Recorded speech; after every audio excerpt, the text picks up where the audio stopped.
officielle. Les difficultés du mouvement chrétien au deuxième et troisième siècle. On n'a pas beaucoup de temps d'après le programme. L'étude que je consacre, de la Res Publica Romana. Exploité au première vue, rien à voir avec ce.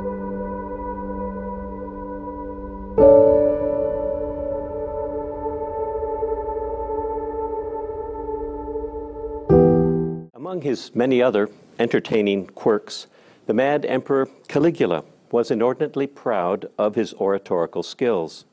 Suetonius reports, quote, Caligula used to say that Seneca, who was very popular just then, composed mere school exercises, and that he was sand without lime.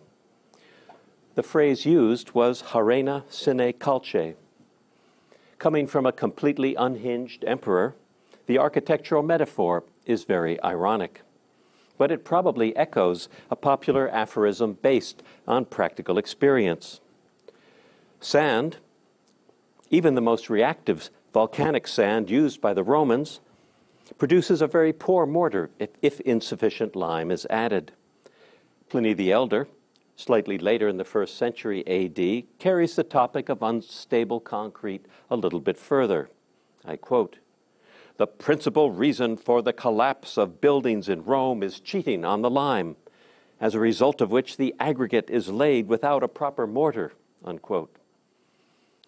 Today, as in Roman times, lime remains the most expensive component of standard mortars, and this type of fraud continues to cause extensive construction disasters where regulations are lax. Roman architects and builders who did use sufficient lime employed concrete construction, called opus caementicum, to great effect. They deployed remarkably creative designs and produced structures that in some cases have lasted 2,000 years without significant decay. Nevertheless, it's important to remember that the structures we see and study today are simply a very small sample of those that were constructed, even of those constructed with concrete, and that their survival is the result of a long process of natural and unnatural selection. The ancient Roman structures visible above ground level in Rome of the 21st century constitute a very small portion of the structures built during the late Republic and Empire. How did the others disappear? Obviously, the materials used will affect survival rates. The innumerable mud brick, timber, and wattle and daub structures of old Rome described by various Roman authors are long gone, as we might expect. But what was it that determined the survival of only some of the structures built of stone and concrete? Does the chronology of a building or its function determine the chances of survival in a living urban center over many centuries? The unspoken question is, were the Romans in fact such good construction engineers after all? Roman engineers constructed thousands of buildings with opus caementicum over a period of 500 years. Surely, a significant sample of these buildings would turn out to be remarkably durable, even by sheer accident, explaining the sample we see today. From this perspective, it's striking that a large and largely unexamined corpus of Roman literary and epigraphical sources and legal texts survives that documents construction disasters, incompetent architects, corrupt officials, fraudulent contractors, and cost overruns. There's also ample testimony to misjudged urban planning and flawed codes or regulations or inadequate enforcement of regulations, with resulting losses of life and property from fire and other disasters. What types of mistakes were made? What types of fraud committed? And what can we learn from them about the structures that survive? It's only possible to dip into the enormous pool of evidence this afternoon, and I've tried to present it in a light-hearted manner. For the most part, I will allow the Romans to speak for themselves through literary and inscriptional sources. I know of no ancient illustrations of Roman construction disasters to illustrate this discussion, which is understandable enough Why would they illustrate a construction disaster? So I've manufactured a few of my own.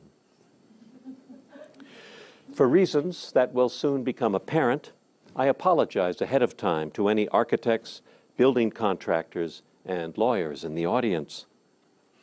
First, let's examine a sample of these construction disasters, which seem to have been alarmingly characteristic of ancient Rome. In his encomium to the excellent location and magnificent development of the city, Strabo includes a somewhat backhanded compliment. It is because of this concourse of blessings that the city of Rome, although it has grown to such a size, holds out in the way it does, not only in respect to food, but also in respect to timber and stones for construction. Construction which goes on unceasingly in consequence of the collapses and fires and repeated sales. Indeed, the real estate sales are intentional collapses, as it were, since the purchasers keep tearing down the houses and building new ones, one after another, to suit their wishes. To provide against collapses, Augustus reduced the maximum heights of the new buildings on the public streets to 70 feet. Well, in Strabo's landscape of Rome, building collapses, destructive fires, and uncontrolled redevelopment are a major motif.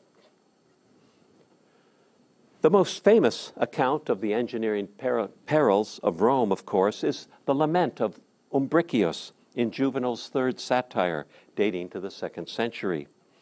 Umbricius has packed his belongings, and he leaves the city for a safer and more pleasant architectural environment.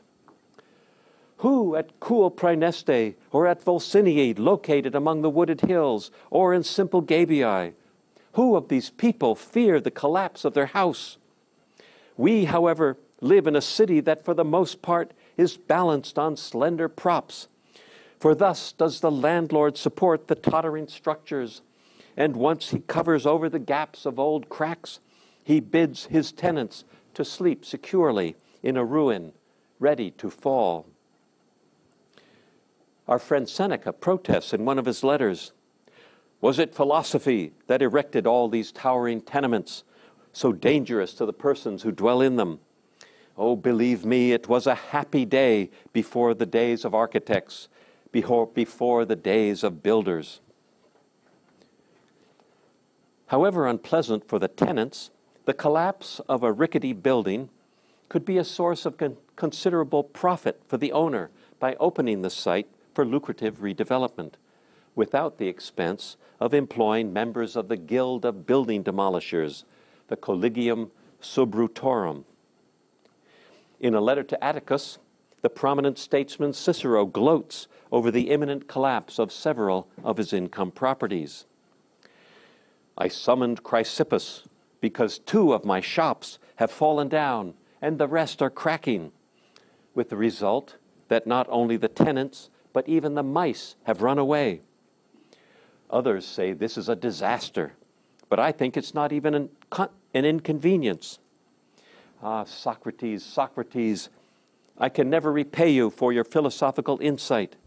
Heavens above, how trivial such things appear to me now. But nevertheless, on the advice and suggestion of Vestorius, a plan for rebuilding has been started that will make this loss profitable. Cicero may claim philosophical detachment, but he is more likely to have taken a cue from his despised contemporary, the rich skinflint Crassus, whose colossal fortune was based on profiting from collapse and conflagration.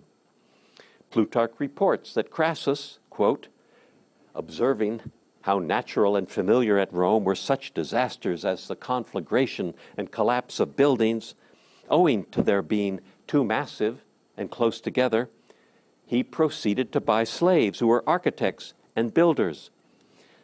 Then, when he had over 500 of these, he would buy houses that were on fire, and the adjoining houses, and the owners would let these go at a trifling price, owing to their fear and the uncertainty of the outcome." Well, structural collapses were common enough in ancient Rome that the jurists comment on the liability of contractors hired to prop up a collapsing building, presumably hired by a landlord more altruistic than Cicero. Marcellus comments on this issue in the Digest. Regarding this stipulation, do you promise to shore up a block of apartments? There is a question when the legal action arises. One certainly does not have to wait until the building falls down, for the stipulator's interest lies in it being propped up rather than not. However, the legal action is ineffective if insufficient time has elapsed in which the contractor could have shored it up. Ironically, the urbane Seneca, the butt of Caligula's jokes we started with, comments enthusiastically on the importance of these rescuers of buildings, suggesting that their worth was greatly undervalued. How great a service he does to us who props up our tottering house and with incredible skill keeps erect a building block cracking from the foundation up. Despite all this, a contract for underpinning is made at a fixed and cheap rate. Seneca apparently had good reason to praise these craftsmen. In his work on tranquility of the mind, he mentions that the collapse of buildings was common in his neighborhood, disturbing his own mental tranquility. Often, he says, the roar of a collapsing building has resounded right next door. Understandably, the motif of building disasters appears frequently in Seneca's works. The very act of building could cause significant damage to streets and sewers, as wagons overloaded with enormous columns swayed through the streets of Rome. During his aedileship in 58 BC, Marcus Scaurus caused an enduring scandal by importing 360 marble columns into the city from Greece to decorate a temporary theater. He then boldly commandeered 4 of the largest for his atrium after the festival was finished. Pliny the Elder was still fussing about the incident a century later. Were not the laws silent also when the largest of these columns, each fully 38 feet long and of Lucullian marble, were placed in the atrium of Scaurus's house? And there was no secrecy or concealment. A sewer contractor forced Scaurus to give him security against possible damage to the drains when the columns were being hauled to the Palatine. Emperors could err in this regard as well, and Domitian was felt to have put the city at risk with his overly ambitious construction programs. Pliny the Younger praised his successor, the Emperor Trajan, for toning down the pace of construction. Your interest in Trajan in preserving what exists is matched by your restraint over further building. The walls and roofs of the city have stopped shuddering at the passage of huge blocks of stone, as they did during the reign of Domitian. Our houses stand safe and secure, and temples are no longer threatened with collapse. In another passage, Pliny's uncle provides ambiguous praise of Roman engineering in his description of the sewers beneath Rome's streets. In the streets above the sewers, massive blocks of stone are dragged along, and yet the tunnels do not cave in. They are pounded by falling buildings, which collapse of their own accord, or are brought crashing to the ground by fire. The ground is shaken by earth tremors. But in spite of all this, for 700 years the channels have remained essentially impregnable. Great sewers for sure, but the city above is collapsing. Fire, of course, was a constant danger in crowded Roman urban centers.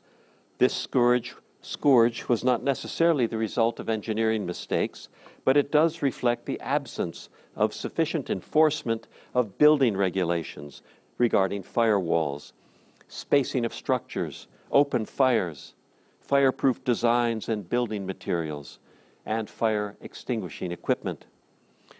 Surprisingly, even stone and concrete structures could burn if they contained sufficient wooden structural material or flammable furnishings or goods.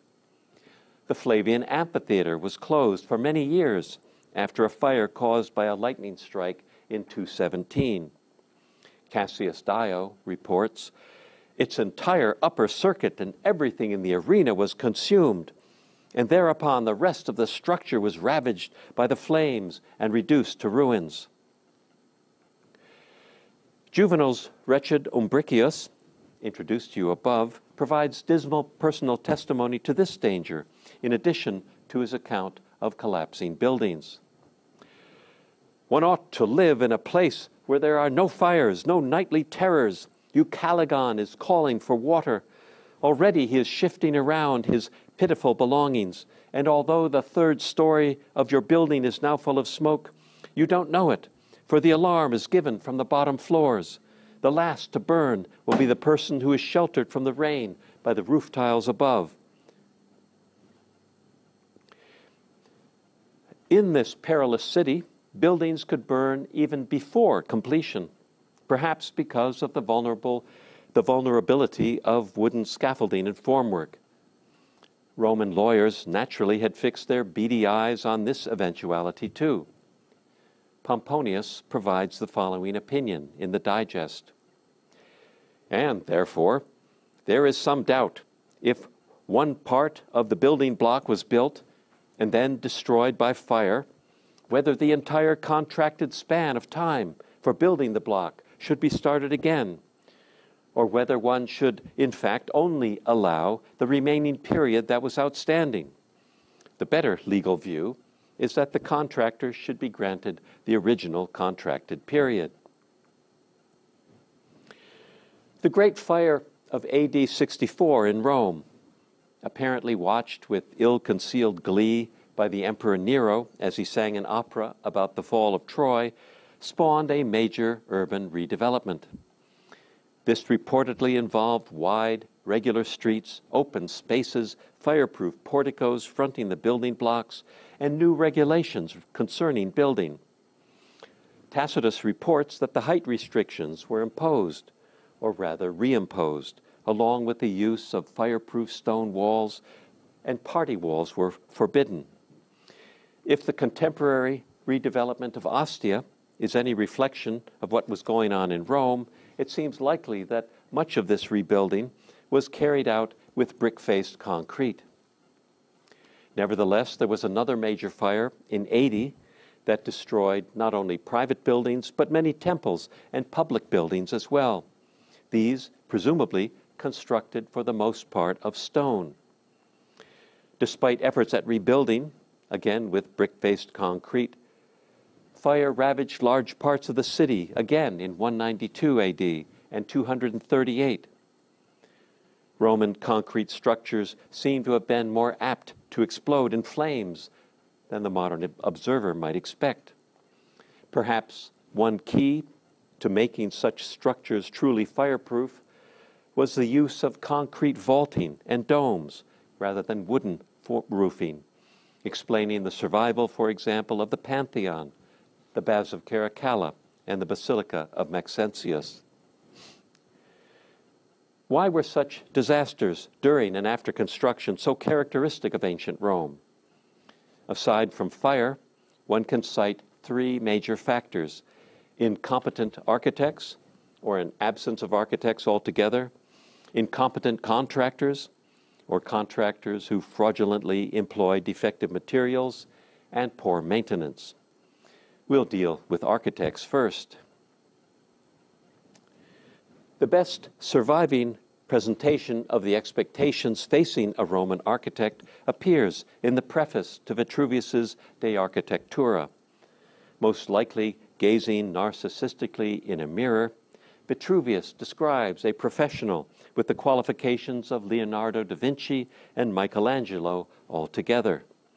He says the architect should be, quote, a man of letters, a skillful draftsman, a mathematician, familiar with historical studies, a diligent student of philosophy, acquainted with music, not ignorant of medicine, learned in the responses of jurists, familiar with astronomy and astronomical calculations.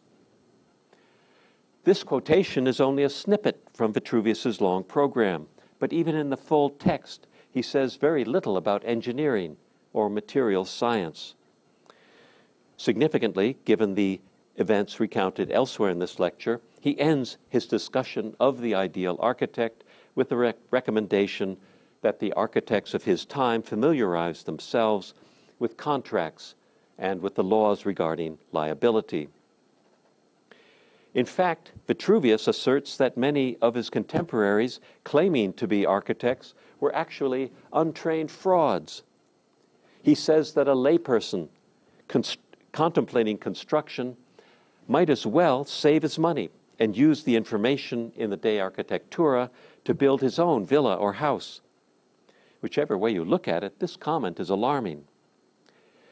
When I observe that an art of such magnificence is professed by persons without training and experience, by those who are ignorant not only of architecture but even of construction, I cannot refrain from praising the owners of estates who, fortified by confidence in their own erudition, build houses for themselves, judging that if inexperienced persons are to be employed, they themselves are entitled to spend their own capital to their own liking, rather than anyone else's. It seems likely that some of the structural problems encountered by Roman authors may be the result of mistakes caused by the absence of professional input concerning design and materials. It's often difficult to determine whether the incompetent professional described in an ancient source is the architect or the builder or both. For example, during the reign of Tiberius, the collapse of an amphitheater at Fidenae, just outside Rome, is reported by Tacitus to have killed or injured 20,000 people. One Attilius, of the freedman class, having undertaken to build an amphitheater at Fidenae for the exhibition of a show of gladiators, failed to lay a solid foundation and to frame the wooden superstructure with beams of sufficient strength. The reason is he built it neither because of an abundance of wealth nor municipal ambition, but he simply sought the work for sordid financial gain. Certainly the safe accommodation of very large crowds was and remains a major architectural challenge. Suetonius reports that in the reign of Augustus, quote, during a public show in the theater of Marcellus, the people were overcome by a fear of collapse. Augustus was unable to calm them or to reassure them in any manner, so he moved from his own seat in the theater and sat down in that part of the structure which was most suspect, unquote. What made that particular part of the theater suspect? Cracks in the structure, the noise of settling, or perhaps the unfamiliar odor of partially cured mortar? Clearly, the Roman masses were skittish about the possibility of collapse, even in a major public structure specifically designed to accommodate them. The amphitheater at Fidenae was constructed of timber, but the theater of Marcellus, which actually survives in quite good condition today, was built of concrete and stone. Given these events, one marvels at the insouciance of the audience ensconced in a convertible, turning wooden theater structure built in the 1st century BC by Gaius Curio as part of his father's funeral games. Pliny the Elder describes it. Curio had to use his wits to devise something wonderful. He constructed 2 very large wooden theaters next to one another, propped up on the swinging points of separate pivots. Before midday, a performance of plays was given in both of them, while the theaters faced in opposite directions so that the actors would not drown out each other's voices. Then suddenly they were swung around, and after the first days it was done with some of the audience still sitting in their seats, and with the corners coming around and banging against each other.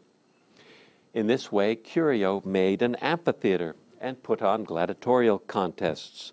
He spun the Roman people themselves into greater danger than the gladiators. They were doomed, as it were, to perish at one moment or another if the framework were wrenched out of place from the pivots. The pivots, in fact, soon ceased to function, undoubtedly saving thousands of lives in the long run. Roman literary sources tend to focus on Rome, so we know of more construction disasters in that city. Collapses and conflagrations, however, obviously occurred elsewhere in the empire as well. As governor of Bithynia, Pliny the Elder had to deal with what seems like a whole province full of engineering disasters. In one letter to Trajan, he reports a water supply project gone badly wrong. The citizens of Nicomedia, sir, have spent 3 million sesterces on an aqueduct that they abandoned before it was finished and finally demolished. Then they made a grant of 200,000 sesterces toward another one, but this too was abandoned, so that even after squandering such enormous sums, they must still spend more money if they are to have a water supply. There are very few arches still standing, but others could be built out of the blocks of stone taken from the earlier construction. And I think that some ought to be made of brick-faced concrete, which would be easier and cheaper. But the first essential is for you to send out a hydraulic engineer or an architect to prevent a third failure. I will add only that the finished work will combine utility with beauty and will be worthy of your reign. Significantly, in his reply, Trajan tells Pliny to investigate whether, quote, individuals have profited by this starting and abandoning of aqueducts, unquote. Pliny had to deal with similar problems at Nicaea, but here we are given more details of the cause. The greater part of the theater at Nicaea, my lord, has been built, and although still unfinished, has already consumed more than 10 million sestercii, as I've been told, for the account of the work has not yet been examined. I fear that it may have been money spent in vain, for the structure is sinking and gapes open in huge cracks, either because the soil is damp and soft, or the stone itself is poor and crumbly. It is certainly worth considering whether it should be finished, abandoned, or even demolished. For the foundations and substructure by which the theater was to be held up do not appear so solid to me, although they are expensive. There were also difficulties with a bath and theater at Claudiopolis, and Pliny requests that an architect be dispatched to look into all of these problems. We cannot determine who was at fault here, the architect or the contractor. Vitruvius defines the goals of architecture as firmitas, utilitas, and venustas, strength, utility, and grace. In his letter to Trajan concerning the aqueduct, Pliny seems to aim a little lower, claiming only that the new aqueduct will embody utilitas and pulchritudo, utility and beauty. He seems to have given up on firmitas altogether. And by the way, it wasn't only in the provinces that aqueducts fell down. Here is an offhand comment by a 4th century biographer of Septimius Severus and his building activities in Rome in the early 3rd century. Severus also built the Septimian baths across the Tiber near the gate named after him, but the aqueduct serving it fell down immediately after its completion, and the populace was unable to make any use of the baths. Aqueducts and baths were the most expensive Roman structures, so this incident, so casually dismissed, represents a punishing financial loss. The enormous Hadrianic Hippodrome at Jerash in modern Jordan is a rare archaeological combination of architectural failure, a rare archaeological documentation of architectural failure. It was one of the largest engineering projects in this elegant Greco-Roman city's history, but less than a century after its construction, the downhill retaining wall failed. The winter rains quickly carried the central part of the racecourse down the steep slopes below, and the remains of the now useless structure were taken over by potters' workshops. The hole was recently filled in so that tourists could be entertained by chariot races, but you can still see the outline. Sometimes the faults attributed to architectural design seem trivial to the modern mind, but, according to Dio Cassius, an insult directed at Hadrian by Trajan's proud and prickly architect Apollodorus proved a mortal error. Hadrian first exiled and then put to death the architect Apollodorus, who had built several of Trajan's monuments in Rome. The true reason was that once, when Trajan was consulting with Apollodorus about something to do with his buildings, Hadrian interrupted them with some comment, and Apollodorus said, "Oh, go away and draw your gourds. You know nothing about these matters." For it happened that Hadrian, at that time, was priding himself on some such drawing.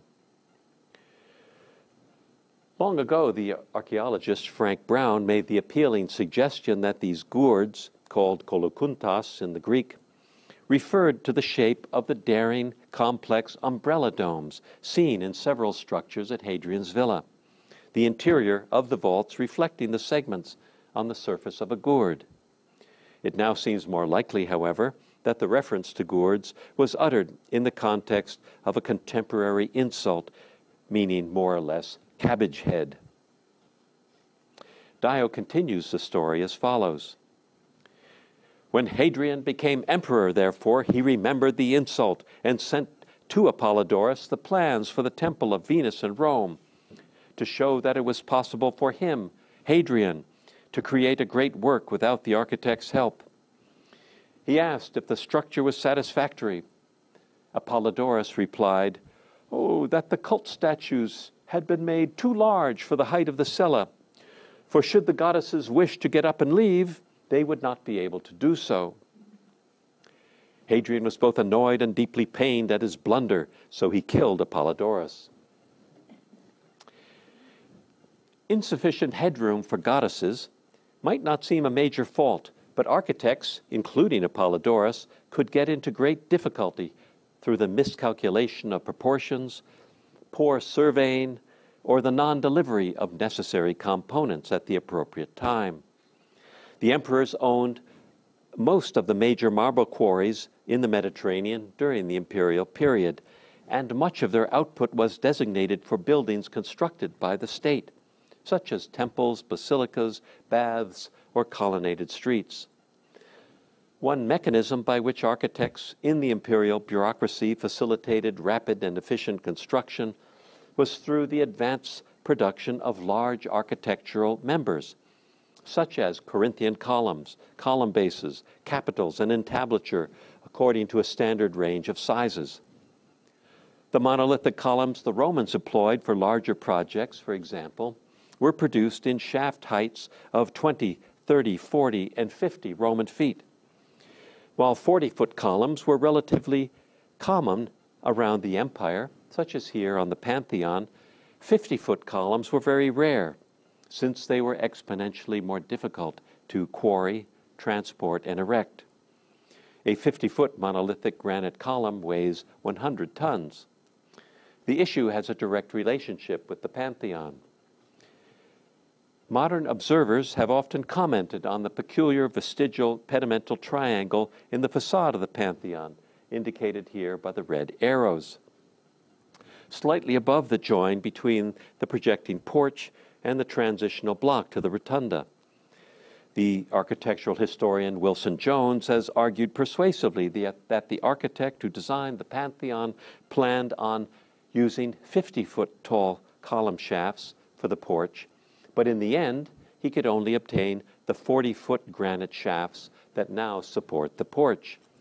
The porch had to be lowered, leaving too much of the transitional block visible, and the vestigial pediment was added at the point where the portico would have joined if supported by columns of the expected height.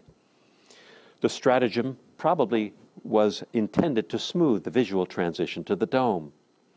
Given the expense of the structure, the prominence of the facade, and the astonishing engineering achievement of the dome, this was a very public embarrassment, if not quite a full-blown architectural disaster. Recent research on brick stamps indicates that the Pantheon probably was designed and construction largely completed during the reign of Trajan, rather than during the reign of Hadrian. This archaeological evidence makes it likely that Apollodorus was the architect of the Pantheon, rather than Hadrian. If Apollodorus was in fact responsible for the design, Hadrian must have derived immense pleasure from the spectacular mess his nemesis had gotten himself into. Aesthetic disasters of this type may not have bothered the Roman man on the street, but cost overruns certainly did. It will not surprise anyone who has recently built or renovated a house that the most frequent themes in Roman jurisprudence regarding legal actions over construction involve the following three issues: poor workmanship, delays in completion, and cost overruns. Aulus Gellius preserves a lively anecdote concerning an interview between Cornelius Fronto and an architect and some builders in the 2nd century. Several builders were standing next to Fronto. He had summoned them to construct new baths, and they were showing him various plans of baths drawn on delicate parchment sheets. Once he had selected out of these one layout and plan for his work, he asked how much it would cost to complete the project. After the architect had replied, "Oh, about 300,000 sesterces, more or less," one of Fronto's friends added, "Oh, and about 50,000 more or less." Fronto's friend may have been naive to postulate a mere 17% overrun. A hypothetical legal example in the digest casually assumes a 50% overrun in the contracted cost of a villa. Then as now, cost overruns were an important issue. Vitruvius complains bitterly about the problem and his desire for a law to prevent it. "If there were such a law, unqualified persons would not swagger abroad with impunity, but persons trained in entirely accurate methods would practice architecture with confidence. Nor would owners be led on to unlimited and lavish expenditure. And the architects themselves, controlled by the fear of a penalty, would be more careful in calculating and declaring the amount of the cost." Given the natural and enduring propensity of architects to underestimate costs, it's odd that the engineers advising the Emperor Claudius as he planned out the harbor of Portus were so overwhelmed by the potential expense that they would not even dare to provide an estimate. The historian Dio Cassius reports their reluctance. "Nearly all the grain the Romans consumed was imported, but the coastline near the mouth of the Tiber had neither safe landing places nor suitable harbor basins. With this in mind, Claudius undertook to construct a harbor basin. He would not be dissuaded, even though his architects replied to him when he asked how great the cost would be, 'You don't want to do it.' But he conceived a project worthy of the dignity and greatness of Rome and brought it to completion. First, he excavated a considerable plot of land near the coast. He built great moles on either side of the basin, and thus enclosed a great body of water. And in it he fashioned an island carrying a lighthouse. Although providing a partially protected anchorage, 16 hectares in area, this vast engineering project was not entirely successful.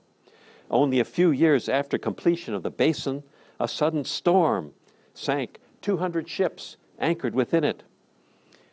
The hexagonal inner basin, completed by Trajan a few decades later, may have been built to provide better protection. Although the design may have been flawed, at least Claudius's breakwaters stayed put after they had been built.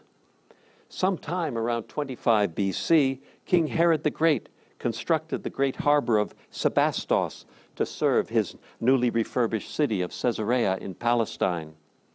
Given the design and the importation of pozzolana from Baiae for the hydraulic concrete, it's likely that the Italian engineers supervised the project, the largest artificial harbor in the whole Mediterranean.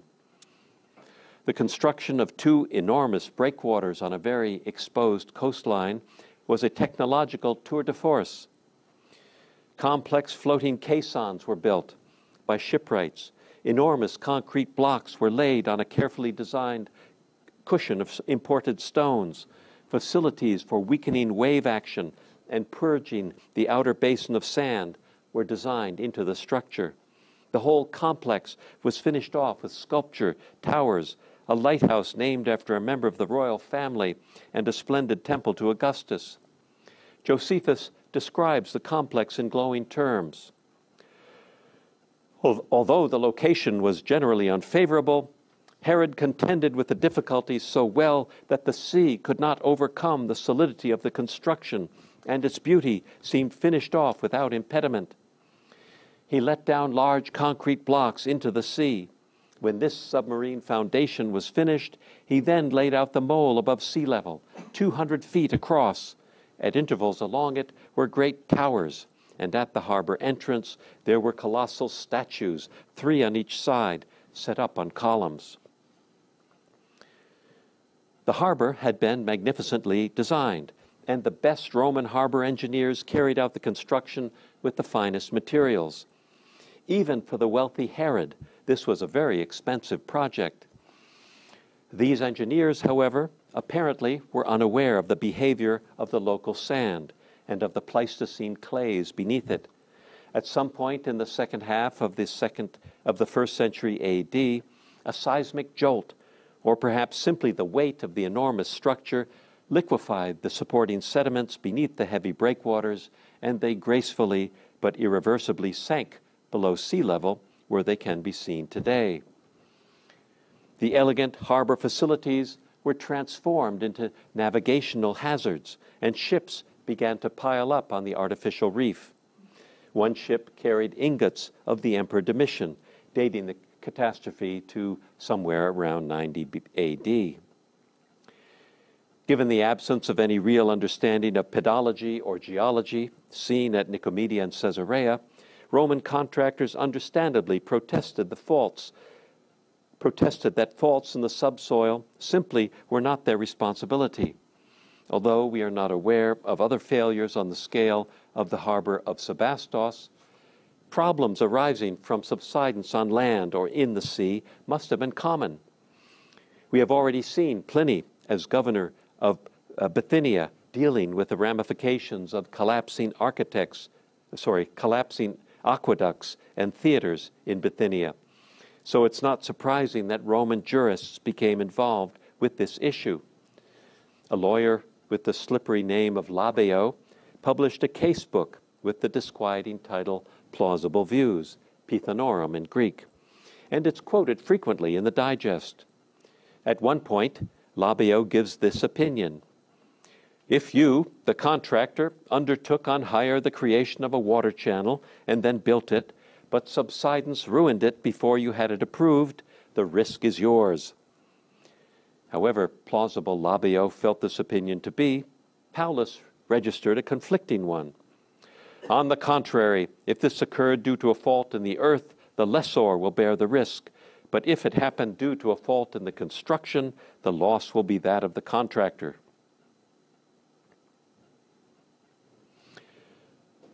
Claudius's harbor at Ostia may have been a reasonable success, but the public opening day ceremonies for another of Claudius's great engineering undertakings wound up as a laughable farce.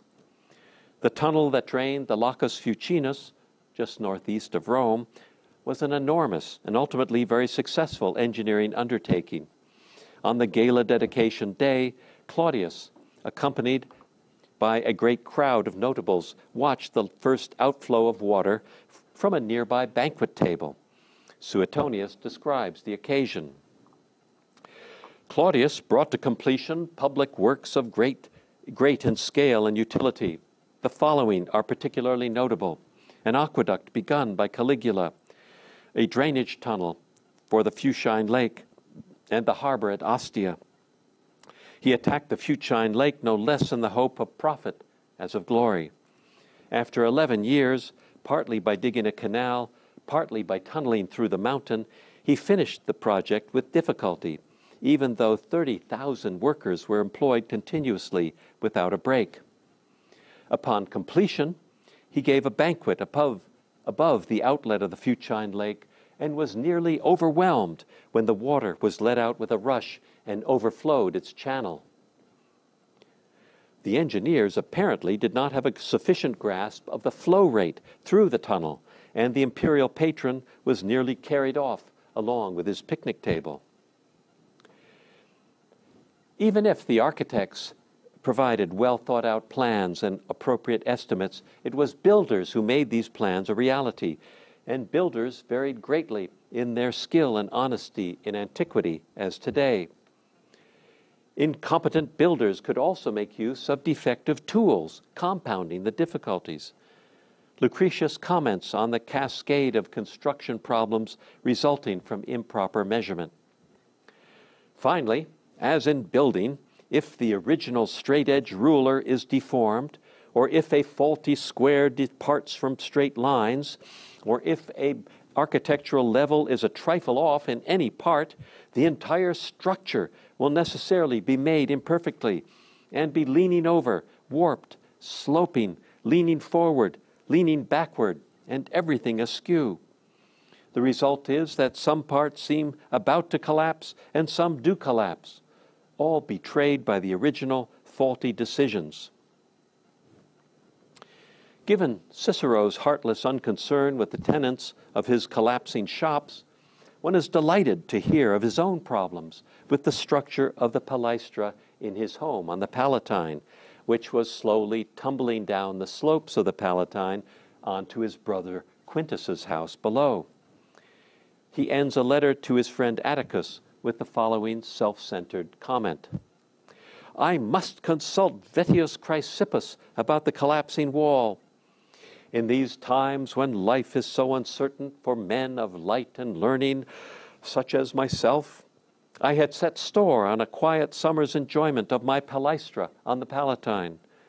But at the same time, the last thing I want is for Pomponia and the boys to live in fear of falling masonry. Well, Cicero's concern for his relations clearly is very grudging, since as a man of light and learning, he had hoped to avoid the inconvenience of renovation. In fact, Cicero seems to have been something of a lightning rod for construction disasters. In a letter to his brother Quintus, he reports on his own supervision of the work the architect and contractor Diphilus was carrying out at Quintus's country villa. This Diphilus was true to his profession in always being behind schedule. He had the added qualification of incompetence.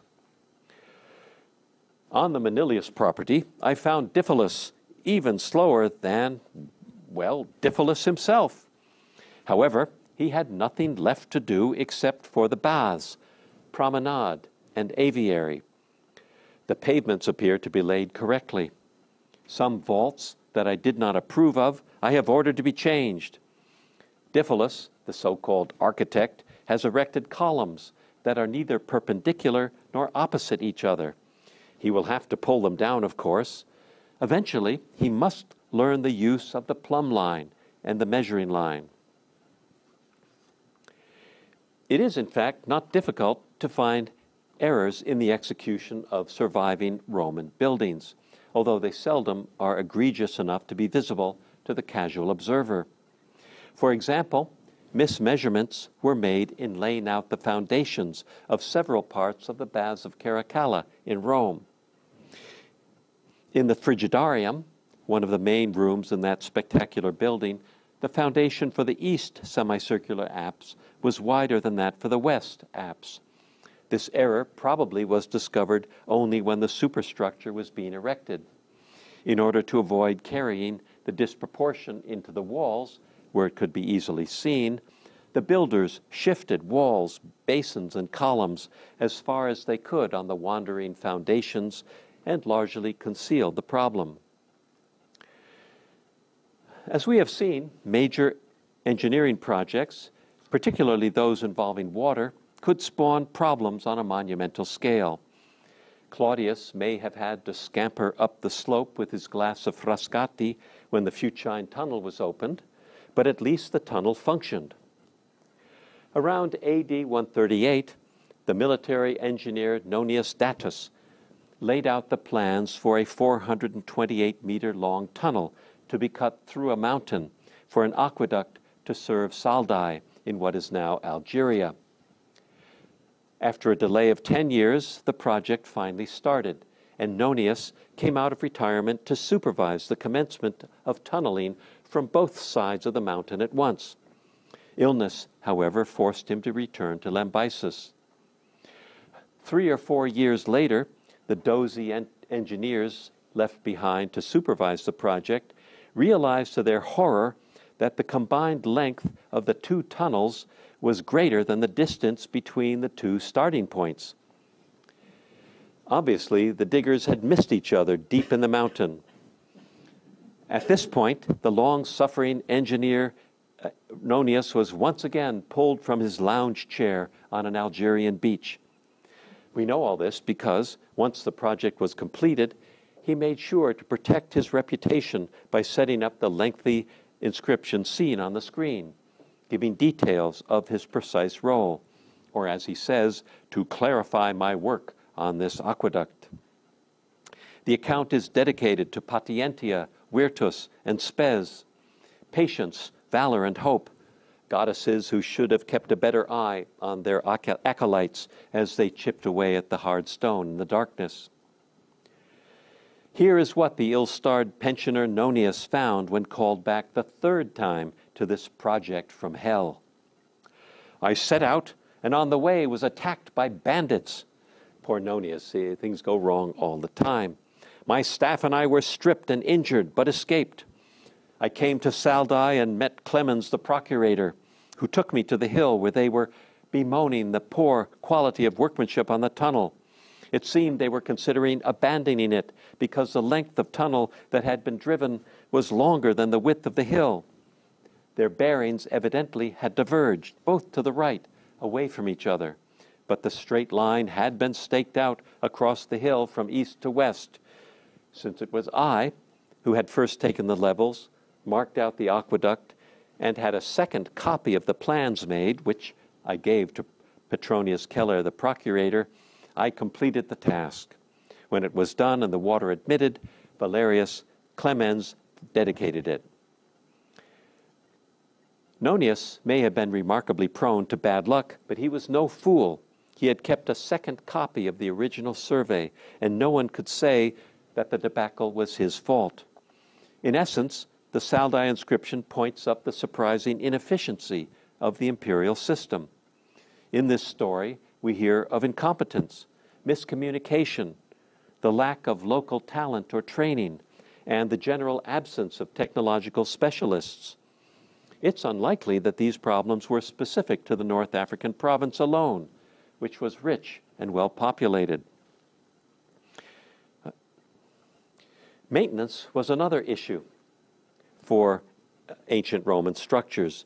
Frontinus, administrator of the waterworks of Rome in AD 98, evaluated the aqueduct system of Rome as superior both to the Egyptian pyramids and the Parthenon. With such numerous and indispensable structures carrying so many waters, compare, if you please, the idle pyramids, or else the indolent but famous works of the Greeks. Well, in fact, the two latter monuments are now in better shape than the aqueducts. Hydraulic structures, of course, require more maintenance than a temple, or certainly more than a pyramid. But even with the best of intentions and imperial resources, an energetic administrator such as Frontinus could hardly keep up with essential repairs. He reports on 2 groups of maintenance workers, 700 persons in all.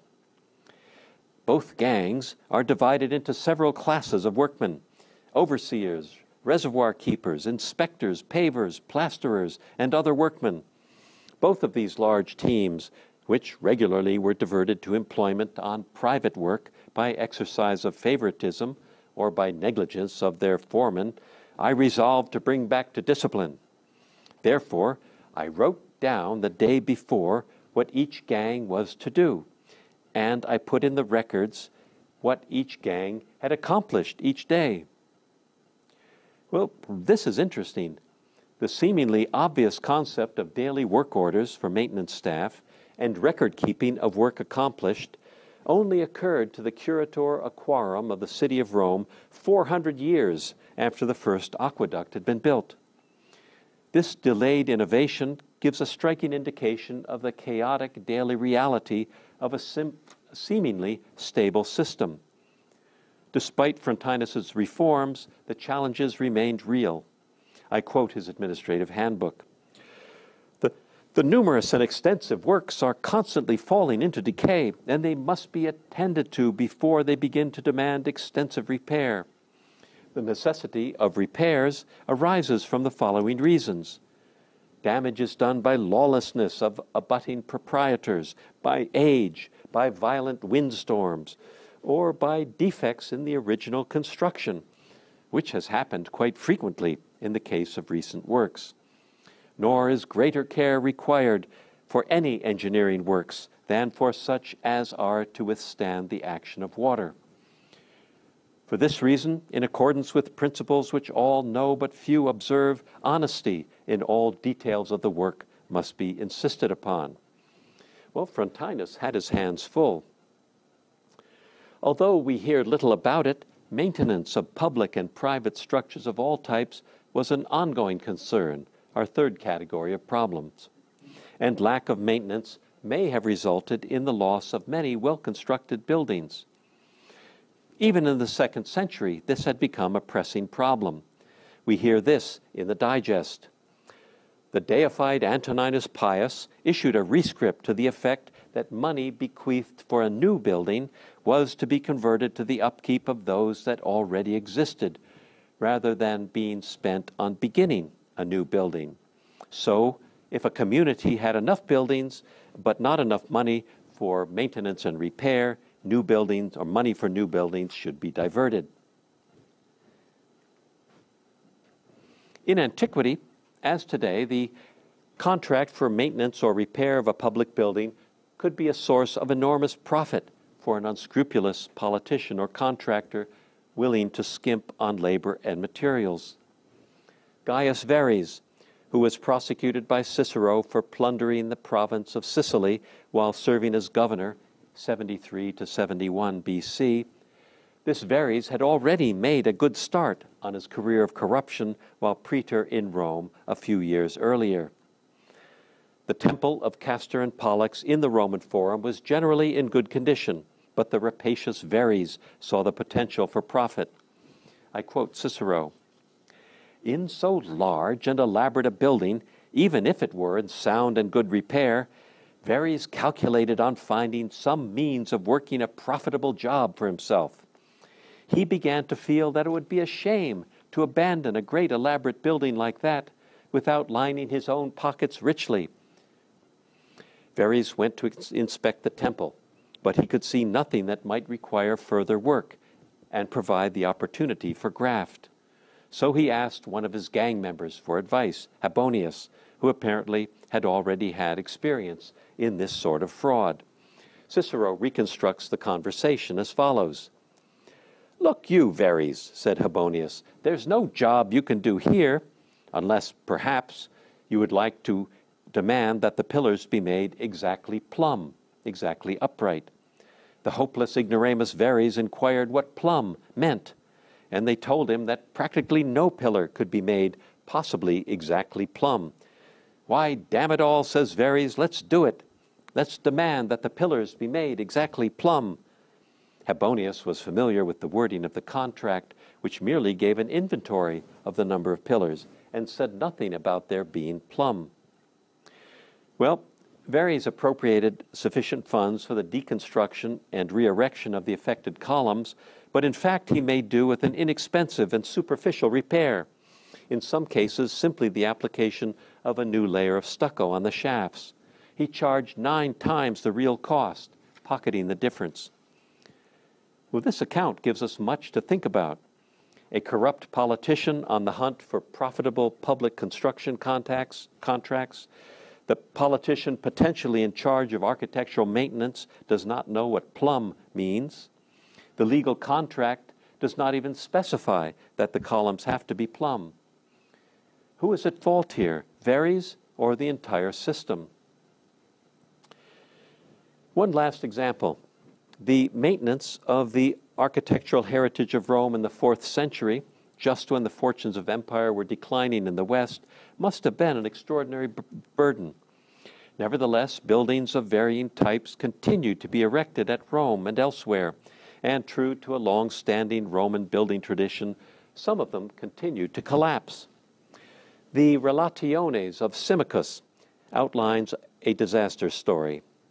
A few years before AD 382, the Emperor Gratian entrusted to Kyriades, an engineer and senator, construction of a new bridge over the Tiber north of the Aventine. Subsequently, he extended the contract to Auxentius, also a senator, but not an engineer.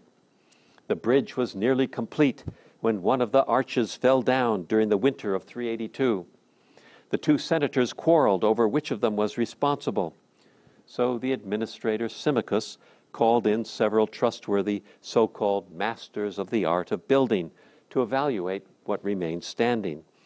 At this point, Auxentius, the one who was not an engineer, disappeared with what was left of the project funds, and work on the site stopped. The unflappable Symmachus nevertheless completed his report as follows. It was established that a length of the bridge had been begun at the beginning of winter and had collapsed under the impact of the river, but did not seem to have damaged some of the other parts of the bridge. A second section was examined, and an area of stonework was discovered below water with gaps in it. Kyriades, giving us the advice of his specialist knowledge, told us that the stones had been set in this way so that liquid mortar could be run in later, and the parts separated by gaps would thus be bound together. His successor in the work, Auxentius, ought to have taken great care to do this, but he was said instead to have contrived that the open spaces should be filled with bales of hay and grass. He supported this by quoting from the record of work done. Symmachus ends his letter by asking the emperors to decide how the, quote, the rivalry of these quarreling men may be stopped, and how the expenditure may best be made good, and the bridge firmly built, unquote. His words closely echo those of Trajan almost 300 years before, reminding us that not much had changed over that time. Even in the context of the sad litany of disasters reviewed above, one has to admire the perverse ingenuity of Auxentius in substituting hay and grass for mortar in the submerged foundations for a bridge. Vitruvius, although already pessimistic about the sad state of architectural practice, would have gaped at the effrontery. I have, of course, exaggerated the negative in my account of Roman engineering and construction, but I think that some important issues are raised by the stories narrated above. Many of the reported difficulties resulted from issues that still trouble modern construction. Incompetent architects, engineers, and contractors, fraud at all levels, absence of enforcement of building standards, and insufficient funding. The very rudimentary understanding of the behavior of subsoils may have caused some of the collapses recorded as well. Just to make us feel a little bit better, I'll point out that the Roman engineer did not have a monopoly on architectural failure in antiquity. We can find familiar provisions even in the law code of Hammurabi, written around 1780 BC. I quote, "If a builder build a house for someone, even though he has not yet completed it, and if then the walls are toppling over, the builder must make the walls solid at his own expense." Or a little farther along, "If a builder builds a house for someone and does not construct it properly, and the house falls in and kills the owner, then that builder shall be put to death." Vitruvius might well have approved of this harsh penalty. Of course, the Roman achievement in engineering and architecture was in general a remarkable success, and much of it lived up to Vitruvius's ideal standard, whether it has survived for us to study today. Why did some structures survive and others not? Apart from the issues noted above and the selective practices of post-Roman plundering and demolition and recycling of building remains, building on a very large scale with brick-faced or stone-faced concrete seems a favorable factor, along with the use of vaulted roofing of stone or mortar. The surviving buildings all appear to have been over-engineered, conforming to Vitruvius's first requirement, firmitas, stability. And firmitas seems an appropriately optimistic word with which to end this presentation.